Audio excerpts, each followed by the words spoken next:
On the 30th of January, Metro Search and Rescue based in Port Elizabeth, as well as PE Airwing, together with East Cape Police, embarked on a series of training drills. As you can see here, the unit was briefed on how to enter and exit a chopper, as well as how to approach a chopper safely and how to conduct various operations while using the Airwing. You can see the dog unit was involved as well. Our dogs are trained tracker dogs, as well as wilderness detection dogs. You'll see part of our training is to get the dogs used to the choppers and how they smell and how to enter and exit safely.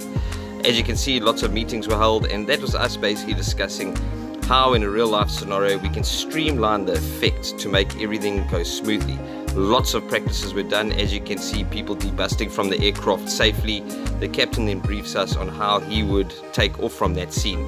Now, as we enter the chopper, you'll see it is quite tricky. There's a lot of weight differences to take into account. Obviously, with our rucksacks, they all weigh quite a bit, as well as the 3 people in the back. So a lot of the techniques used here were explained by the captain in detail, and how it affects the actual pilots during these drills. All these things are needed to hone in order to perform an efficient search and rescue operation effectively. When it comes to the dog unit, obviously the dogs have to be trained on how to enter and exit a chopper safely. The handlers also have to know what they're doing.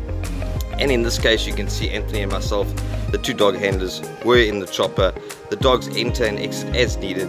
Now basically this is to show people how in a real life scenario we actually train non-stop in order to be able to effect this efficiently. As you can see, this was the first of many training operations we intend to have. So eventually this will all be running like clockwork, and we practice in our spare time as well. As you can see, the dogs also love it. They're not scared of much. We do it with the fire department as well, several training sessions with the fire trucks and so on. As you can see, debusting, very, very tricky. You can imagine the blades are turning, the wind's blowing. So now we have to develop the best way in order for us to be efficient and not hinder the police while they have to take off or land, etc.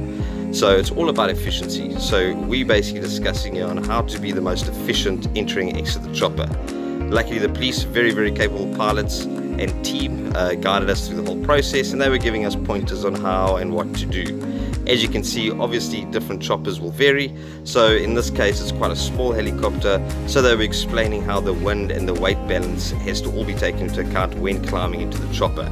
So entering the chopper is done very, very slowly, and exiting is done very, very slowly, so the pilot can compensate for the various wind, etc., and weight balances. So ultimately, very, very good training session. It's the first of many, and we thank the East Cape Police and Airwing for allowing us to do this, and we look forward to doing more in the future. We'll be ready for any rescue.